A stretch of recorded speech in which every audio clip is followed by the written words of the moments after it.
আসসালামু আলাইকুম রহমতুল্লাহ বারাকাতুহু। আলহামদুলিল্লাহ, আজকে আমরা শুরু করতে যাচ্ছি আমাদের জনপ্রিয় সিরিজ সবার জন্য কোরআন শিক্ষা সিরিজের পঞ্চম দরস। আর আমরা সবার জন্য কোরআন শিক্ষা সিরিজের পঞ্চম দরসটি শুরু করতে যাচ্ছি সূরাতুল কাফিরুন এর মাধ্যমে। সূরাতুল কাফিরুন আমরা অনেকেই মুখস্থ জানি এবং নামাজের মধ্যেও তেলাওয়াত করি। তো আমরা যদি অনুবাদ তরজমা সবকিছু জেনে আমরা যদি তেলাওয়াতটা করতে পারি অনেক বেশি ভালো হবে আমাদের জন্য। আর আমাদের এই সিরিজের সবচেয়ে বড় টার্গেট যেহেতু আরবি ভাষা কোরআন শরীফের সূরাগুলো আয়াতগুলো শুদ্ধ করা, সহজ তরজমা তাফসীর শিখা এবং আরবি ভাষার উপর মৌলিক দক্ষতা অর্জন করা, আমরা চেষ্টা করব সহজে এই বিষয়গুলো উপস্থাপন করার জন্য। তো সূরাতুল কাফিরুন এটা গুরুত্বপূর্ণ একটা সূরা। অর্থাৎ রাসূলুল্লাহ সাল্লাল্লাহু আলাইহি সাল্লাম যখন মক্কার মধ্যে দ্বীনের দাওয়াত দিচ্ছিলেন, তো প্রথমে কাফেররা অনেক ষড়যন্ত্র করছে রাসূল সাল্লাল্লাহু আলাইহি সাল্লামকে দমায়ে দেওয়ার জন্য, বিভিন্ন ভাবে চক্রান্ত করছে, ষড়যন্ত্র করছে।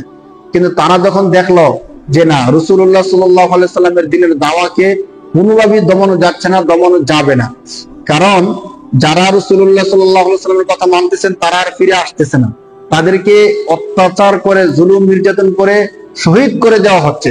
অর্থাৎ তারা জীবন দিয়ে দিবে কিন্তু দিন ছাড়বে না। যেমন হযরত সুমাইয়া রাদিয়াল্লাহু তাআলা আনহুকে বর্ষার মাধ্যমে আঘাত করে শহীদ করে দেওয়া হলো, তার পরিবারকে শেষ করে দেওয়া হলো, এরপরও তিনি দিন ছাড়তেছেন না। সবার মধ্যে এমন স্পিরিট, কি করা যায় তাহলে? আবার দিন দিন রাসূলুল্লাহ সাল্লাল্লাহু আলাইহি সাল্লামের অনুসারীর সংখ্যা বৃদ্ধি পাচ্ছে। তো এখন কি করা যায়? কাফেররা অনেক অনেক ভাবে ভাবছে যে কি করা যায়, এর সমাধান কি হতে পারে। তারা কোন রকমের সমাধান না পেয়ে তারা একটা 50-50 চান্স নেওয়ার চেষ্টা করলো রাসূলুল্লাহ সাল্লাল্লাহু আলাইহি সাল্লামের সাথে। তারা কিন্তু এটা বাধ্য হয়ে করতেছিল, সহজে করতেছিল না, মেনে নিতে চাইছিল না। তো তারা যারা মক্কার লিডাররা আছে তারা কয়েকজন বসে পরামর্শ করলো যে আমরা যেহেতু কোনোভাবেই তার সাথে পেরে উঠতেছি না, তো এক কাজ করা যায়, তার সাথে আমরা ডিবেটে না গিয়ে, তার সাথে আমরা দ্বন্দ্বে না জড়িয়ে একটা সমঝোতা আসা যায় কিনা। সমঝোতাটা কি দেখেন, এখনকার যে সময়, এই সময়ের সাথে তৎকালীন সময়ের মিলটা আমরা খুঁজে বের করার চেষ্টা করব। সমঝোতা কি? তারা বসে পরামর্শ করলো যে আমরা এক কাজ করি, আমরা রাসূল সাল্লাল্লাহু আলাইহি সাল্লামকে প্রস্তাব করি যে আমাদের মধ্যে দ্বন্দ্বের দরকার নাই, আসেন আপনি আপনার দিন মানেন, আমরা আমাদের দিন মানি, সাথে সাথে আমাদের মধ্যে একটা সম্পর্ক বজায় রাখার জন্য আমরা একটা কাজ করি যে কিছুদিন আমরা আপনার দিন মানবো আর আপনি কিছুদিন আমাদের দিন মানবেন। অর্থাৎ কিছুদিন আপনি আমাদের সাথে মূর্তি পূজা করবেন, আগুনের পূজা করবেন, মূর্তিকে সাজদা করবেন, আর আমরা কিছুদিন নামাজ পড়বো আপনার সাথে, আপনার রবের ইবাদত করবো। একটা হাস্যকর একটা প্রস্তাব তারা দিল, কারণ তাদের যে কাজ কর্ম এটার তো কোনো ভিত্তি নেই। হ্যাঁ, এটা শয়তানের কাজ। কিন্তু রাসূল সাল্লাল্লাহু আলাইহি সাল্লামের কাজের ভিত্তি তো হলো মহান আল্লাহ। তো তারা মনে করতেছিল সমস্যা কি, দুইজনেরটা মানবো, কিন্তু এটা তো সম্ভব না।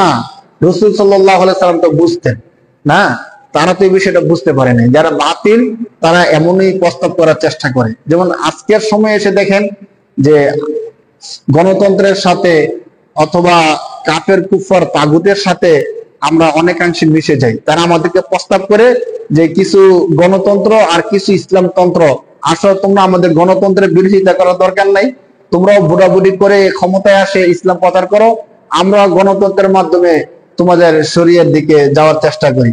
অনেকটা যেন এমন আমরা আরো পিছনে চলে যাচ্ছি, মানে এমন হয়ে গেছে যে আমরা তাদের গণতন্ত্র ভোটাভুটি মেনে নিতে প্রস্তুত হচ্ছি, কিন্তু তারা আমাদের শরীয়ত মেনে নিতে প্রস্তুত হচ্ছে না। তৎকালীন সময় থেকে আমরা আরো নিকৃষ্ট হয়ে যাচ্ছি, আল্লাহ তাআলা আমাদেরকে ক্ষমা করুক। অথচ শরীয়তের সাথে গণতন্ত্র তো যাওয়ার কথা না, যায় না। হ্যাঁ, এমন তো না যে আমি জলের মধ্যে নামবো, জলের মধ্যে নেমে কুমিরের সাথে ফাইট করে আমি বিজয় লাভ করে ফেলবো, এমন তো হওয়াটা পসিবল না। হ্যাঁ, তো গণতন্ত্রের মাধ্যমে শরিয়া প্রতিষ্ঠা করতে চাওয়া, খেলাফত প্রতিষ্ঠা করতে চাওয়া অনেকটা এমন হয়ে যায় আর কি, যে আমি জলের মধ্যে, নদীর মধ্যে নামলাম, কুমিরের সাথে ফাইট করে আমি বিজয় ছিনিয়ে আনলাম। নদীর মধ্যে তো কুমিরের শক্তি বেশি, স্বাভাবিক। তো গণতন্ত্রের মধ্যে যেহেতু এটা তাদের প্রণয়ন করা, তাদের একটা ফাঁদ, তো তাদের শক্তি ক্ষমতা বেশি থাকবে, এটাই স্বাভাবিক। আর এখনো পর্যন্ত গণতন্ত্রের মাধ্যমে দিন প্রতিষ্ঠা হয়েছে, দিন কায়েম হয়েছে, এমন নজির আমরা দেখতেছি না। মুরসির ইতিহাস আমরা জানি অনেকাংশে, তো এর নজিরও নাই। বাকি গণতন্ত্রের ভিন্ন পন্থায় শরীয় প্রতিষ্ঠা করা যায় আফগানিস্তানের একটা জ্বলন্ত প্রমাণ। আল্লাহ তাআলা আমাদেরকে বুঝার তৌফিক দান করুক। সবাই চেষ্টা করতেছে, যে যেভাবে চেষ্টা করার চেষ্টা করতেছে। বাকি আমরা যেন এই বিষয়টা মনে রাখি যে গণতন্ত্র দিন প্রতিষ্ঠার পন্থা না। যদিও সাময়িকভাবে কেউ কেউ করতেছেন বিভিন্ন উপমা অথবা বিভিন্ন ব্যাখ্যার মাধ্যমে, কিন্তু অবশ্যই আমাদেরকে মনে রাখতে হবে যে খেলাফা শরিয়া আমাদের চূড়ান্ত সিদ্ধান্ত। তো তারা এই প্রস্তাবটা করছিল যে আসুন 50-50 চান্স নেই, হ্যাঁ আপনি কিছুদিন করেন আমাদের ইবাদত, আমরা কিছুদিন আপনার ইবাদত করি। তো আল্লাহ রাসূল সাল্লাল্লাহু আলাইহি সাল্লাম দেখতেছেন তারা বলে কি, তখন আল্লাহ তাআলা সাথে সাথে সূরা নাযিল করে দিয়ে বলেন যে রাসূল এটা সম্ভব না, আপনি তাদেরকে জানায় দেন যে এটা কোনোভাবেই সম্ভব না। তোমরা বলতেছো আমার রবের ইবাদত করবা, কিন্তু সত্যিকার আমার রবের ইবাদত তোমরা করবা না। তোমরা হয়তো আমাকে দেখানোর জন্য, লোক দেখানোর জন্য কিছুদিন আসবা, হ্যাঁ নামাজের মতো ভান করবা, কিন্তু তোমরা ইবাদত করবা না। তখন আল্লাহ তাআলা সূরা নাযিল করছেন সূরাতুল কাফিরুন। সরাসরি কাফেরদেরকে অ্যাটাক করে লক্ষ্য করেই আল্লাহ তাআলা এই সূরা নাযিল করে বলতেছেন যে হে নবী আপনি তাদের জবাবটা দিয়ে দিন, দেরি করবেন না। কুল, কুল অর্থ হে নবী আপনি বলুন। আল কওলু ক্বালা ইয়াকুলু মাসদার থেকে বলা, নাসরা ইয়ানসুরু। কুল ইয়া আইয়ুহাল কাফিরুন, কুল ইয়া আইয়ুহাল কাফিরুন। আল্লাহ তাআলা সরাসরি কাফেরদেরকে লক্ষ্য করে বলতেছেন, যেহেতু কাফেররা রাসূল সাল্লাল্লাহু আলাইহি সাল্লামকে এই প্রস্তাবটা দিয়েছে। তো আল্লাহ তাআলা বলতেছেন যে হে নবী আপনি কাফেরদেরকে বলে দেন কুল ইয়া আইয়ুহাল কাফিরুন।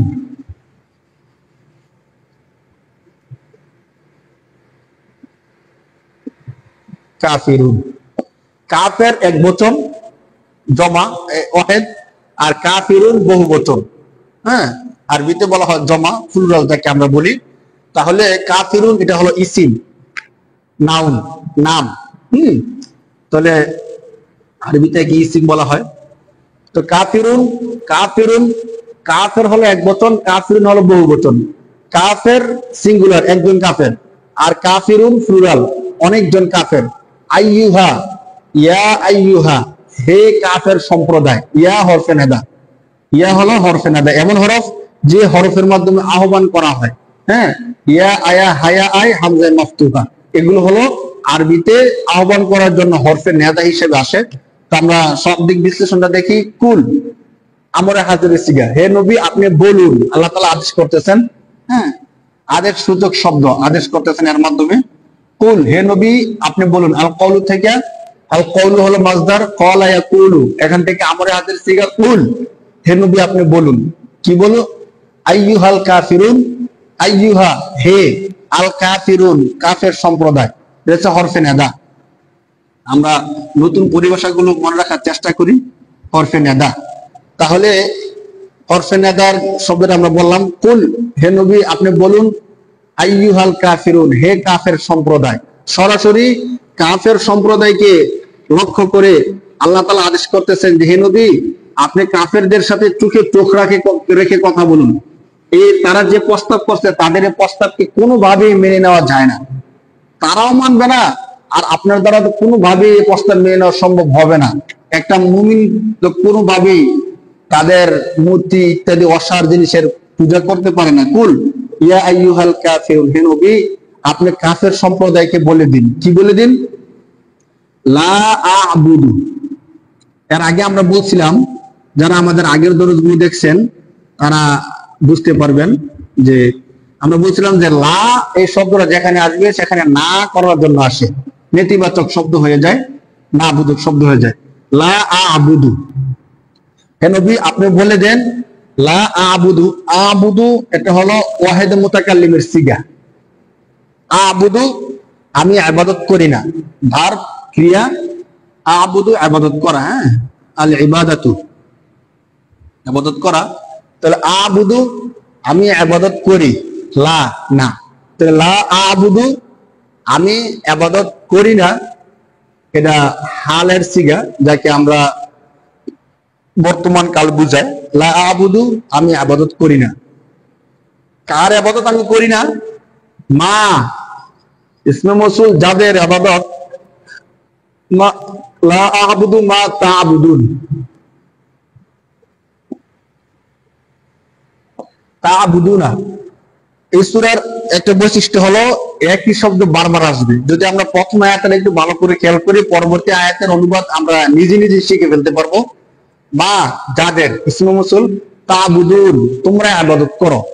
আবাদা ইয়াবুদু, আল ইবাদাতু ইবাদত করা, তাবুদুন তোমরা ইবাদত করো, মুজারের সিগা।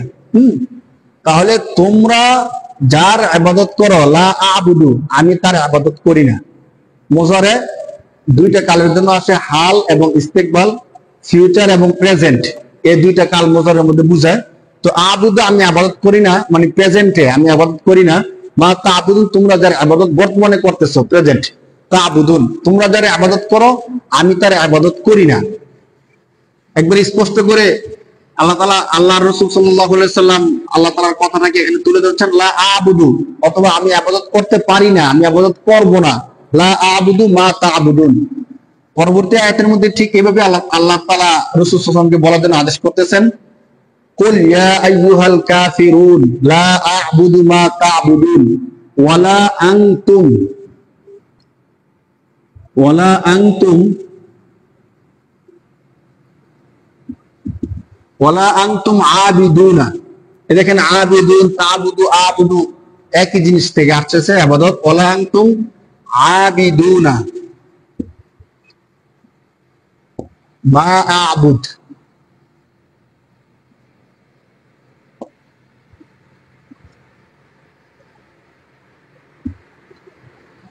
ওয়ালা আনতুম আবিদুনা মা আ'বুদ, কাছাকাছি অর্থ। ওয়ালা আনতুম আবিদুনা, আর তোমরাও ইবাদতকারী নও। ওয়ালা নও, না। আনতুম তোমরা, জমির মানে হলো সর্বনাম, প্রনাউন। আবিদুনা ফাইলুনা, ইসমে ফাইল থেকে আবিদুনা ইবাদতকারী।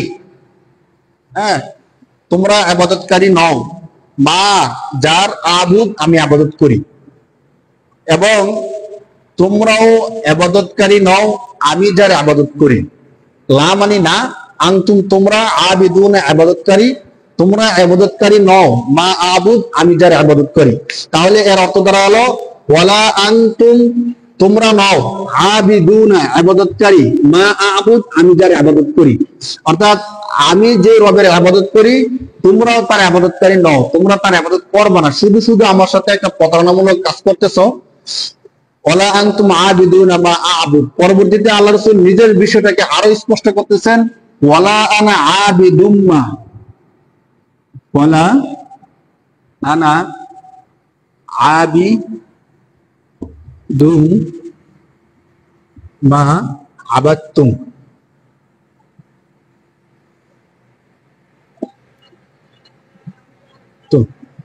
তাহলে ওয়ালা আনা আবিদুম মা আবাদতুম,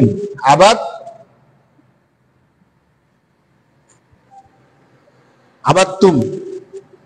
আল্লাহ তাআলা বলতেছেন, আপনি আরো বলেন, ওয়ালা আনা আমি নই, আবিদুন ইবাদত করি, মা ইবাদতকারী, মা আবাদতুম তোমরা যারা ইবাদত করো। অর্থটা কিন্তু ঠিক, মানে পুরো সূরার অর্থটা এমন দাঁড়াবে যে আমি যারা ইবাদত করি তোমরা তার ইবাদত করবে না, আর তোমরা যারা ইবাদত করো আমি তার ইবাদত করব না। তোমরা ইবাদতকারী নও আমার রবের, আর আমিও ইবাদতকারী নেই তোমাদের রবের। মানে একদম সহজে যে অর্থটা আসবে, একই শব্দ বারবার আসতেছে। লা মানে ন, আনা মানে আমি, এটা জমির, হ্যাঁ সর্বনাম।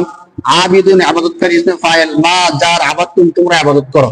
তাহলে তোমরা যার ইবাদত করো আমিও তার ইবাদতকারী নই, আমিও তার ইবাদত করব না, আমার দ্বারাও তারা তোমাদের রবের ইবাদত করা সম্ভব না। আবার হুবহু শব্দ আসতেছে, ওয়ালা আনতুম আবিদুনা,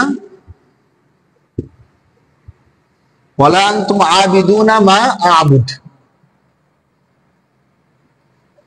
মা আ'বুদ। যে ওয়ালা আনতুম আর তোমরাও নও, আবিদুনা ইবাদতকারী, এটা প্রথমে আগে একবার গেছিল। তো ওয়ালা আনতুম আবিদুনা তোমরাও ইবাদতকারী নও, মা আ'বুদ আমি যার ইবাদতকারী, আমি যার ইবাদত করি। মা সে মৌসুল, যার, আ'বুদ আমি ইবাদত করি। ওয়াহিদ মুতাকাল্লিমের সিগা, মুজারে থেকে প্রেজেন্টের সিগা আর কি। তাহলে ওয়ালা আনতুম আবিদুনা মা আ'বুদ, আর তোমরা ইবাদতকারী নও, আমি যারা ইবাদত করি। সর্বশেষ আয়াতের মধ্যে আল্লাহ রাসূল সাল্লাল্লাহু আলাইহি ওয়াসাল্লাম কাফেরদেরকে বলতেছেন যে লাকুম দীনুকুম, লাকুম দীনুকুম, লাকুম দীনুকুম ওয়ালিয়া দীন। এই আয়াতটা একটু খেয়াল করি, একটু নতুন জিনিস। লাকুম দীনুকুম, লাকুম অর্থ এখানে একটু বিশ্লেষণ করি। লাভ, যে লাভটা আসছে এখানে, লাকুমের মধ্যে লাভ হলো হরফুল জর, তোমাদের জন্য। হ্যাঁ, কুম মানে তোমাদের, কুম হলো জমির সর্বনাম, আর লাম হলো হরফুল জর। লাম অর্থ জন্য, কুম অর্থ তোমাদের, অর্থ কি দাঁড়ালো? লাকুম তোমাদের জন্য, দিনুন ইসিম নাউন, ধর্ম, কুম তোমাদের। তাহলে তোমাদের জন্য তোমাদের ধর্ম, একদম মানে শাব্দিক তর্জমাটা আমরা দেখি, লা জন্য, কুম তোমাদের, তোমাদের জন্য, দিন ধর্ম, কুম তোমাদের, তোমাদের জন্য তোমাদের ধর্ম। ওয়াও এবং হরফুল আত আমরা আগে বলছিলাম এমন শব্দ যা পরবর্তী শব্দের সাথে মিলায়। ওয়াও এবং লিয়া, লাম এখানে দুইটা, একটা হলো লাম আরেকটা হলো ইয়া। ইয়াটা ইয়া মুতাকাল্লিম আর কি। তো লাম অর্থ জন্য, ইয়া অর্থ আমার। তাহলে ওলিয়া আমার জন্য, দিন আমার ধর্ম। তাহলে সরল অনুবাদ দ্বারায় তোমাদের জন্য তোমাদের ধর্ম, আমাদের জন্য আমার জন্য আমার ধর্ম। এই আয়াত নিয়ে যে আমাদের মধ্যে কত বিভ্রান্তি ছড়ানো হয়, মানে একদল পথভ্রষ্ট লোক এই আয়াত দিয়ে এটা প্রমাণ করতে চায় যে আল্লাহ রসুল এখানে অন্যান্য ধর্মকেও সাপোর্ট করছেন। অর্থাৎ আমার জন্য আমার ধর্ম ঠিক আছে, তোমাদের জন্য তোমাদের ধর্ম ঠিক আছে। আমার ধর্ম মানলে আমি জান্নাতে যাব, আর তোমাদের ধর্ম মানলে তোমরা স্বর্গে যাবে। নাউযুবিল্লাহি মিন যালিকাল কাবীর। এই অর্থটা সম্পূর্ণই ভুল।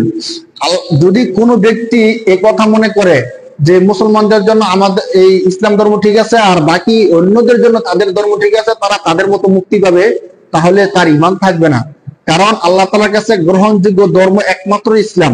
আল্লাহ তাআলা স্পষ্ট বলছেন, ইন্না দীন ইনদাল্লাহিল ইসলাম, কেবলমাত্র আল্লাহর কাছে গ্রহণযোগ্য ধর্ম হলো ইসলাম। ইসলাম ছাড়া অন্য কোনো ধর্ম কোনোভাবে গ্রহণযোগ্য না। তাহলে এই আয়াতের মধ্যে আল্লাহ রাসূল কি তাদের ধর্মকে সাপোর্ট করলেন? না, সাপোর্ট করলেন না। তারা যে একটা কৌশল অবলম্বন করার চেষ্টা করছে, 50-50 চান্স, মানে আমাদের ধর্ম আমরা মানবো, আপনার ধর্ম মানবো, আপনিও আপনার ধর্ম মানবেন, আমাদের ধর্ম মানবেন। তো আল্লাহ রাসূল বুঝে যাচ্ছেন যে না, এটা কোনোভাবেই সম্ভব না, আমি তোমাদের ধর্ম মানবো আর তোমরাও আমার ধর্ম মানবা না। তোমরা যে কাজটা করতেছো, তোমরা যদি আমার ধর্মে না আসো তাহলে তোমাদের কাজ তোমরা করো, তোমাদের কাজের সাথে একাত্মতা পোষণ করা আমার দ্বারা সম্ভব না। এই বিষয়টা এই আয়াতের মধ্যে আল্লাহ রাসূল বলতেছেন যে আমি যে ধর্মের মধ্যে আছি এই ধর্মের মধ্যে আমি 100% অটল থাকবো, তোমাদের ধর্মের সাথে আমি একত্রতা পোষণ করব, আমার দ্বারা এটা সম্ভব না। তোমরা যদি আমার ধর্ম না মানো, তোমাদের ধর্ম নিয়ে তোমরা থাকতে পারো, ঠিক আছে। তো এই আয়াত দ্বারা এমন প্রমাণ করা যে আল্লাহ রাসূল অন্যান্য ধর্মগুলোকে সাপোর্ট করছে, এই বিষয়টা না। বরং তারা যে প্রস্তাব দিছে, এই প্রস্তাবের বিপক্ষে গিয়ে আল্লাহ রাসূল এই কথাটা বলতেছেন যে তোমরা যদি আমার ধর্ম না মানো, তোমাদের ধর্ম নিয়ে তোমরা পড়ে থাকো, এটা তোমাদের বিষয়, কিন্তু আমার দ্বারা তোমাদের ধর্মের একাত্মতা পোষণ করা, মূর্তি পূজা অগ্নি পূজার সাথে একমত হওয়া, এটা আমার দ্বারা কোনোভাবে সম্ভব না। তাহলে সূরাটা আমরা একবার শুনি। কুল ইয়া আইয়ুহাল কাফিরুন, হে নবী আপনি কাফের সম্প্রদায়কে বলুন, লা আ'বুদু মা তা'বুদুন, তোমরা যার ইবাদত করো আমি তার ইবাদত করি না, আমি তার ইবাদত করব না। ওয়ালা আনতুম আবিদুনা মা আ'বুদ, আর আমি যার ইবাদত করি তোমরাও তার ইবাদত করো না, করবা না। ওয়ালা আনা আবিদুম মা আবাদতুম, এবং তোমরা যার ইবাদত করো আমি তার ইবাদত করব না, আমি তার ইবাদতকারী নই, কখনোই আমার দ্বারা তোমাদের রবের ইবাদত করা সম্ভব না। ওয়ালা আনতুম আবিদুনা মা আ'বুদ, আর তোমরাও আমি যে রবের ইবাদত করি সে রবের ইবাদত তোমরাও করবে না। অতএব লাকুম দীনুকুম ওয়ালিয়া দীন, তোমাদের জন্য তোমাদের ধর্ম আর আমার জন্য আমার ধর্ম। তোমরা যদি আমার ধর্মকে নাই মানো তাহলে তোমরা তোমাদের বিষয়টা নিয়ে থাকো, কিন্তু আমার দ্বারা তোমাদের ধর্মকে সাপোর্ট করা কোনোভাবেই সম্ভব না। এ ছিল সূরাতুল কাফির কাফেরদের সাথে রাসূলুল্লাহ সাল্লাল্লাহু আলাইহি সাল্লামের স্পষ্ট সম্পর্ক সেট। এতদিন পর্যন্ত কাফেরদের সাথে যে সামান্য দূরতম সম্পর্ক ছিল, এই সম্পর্কটুকু এই সূরার মাধ্যমে বিচ্ছেদ করে দিয়েছেন।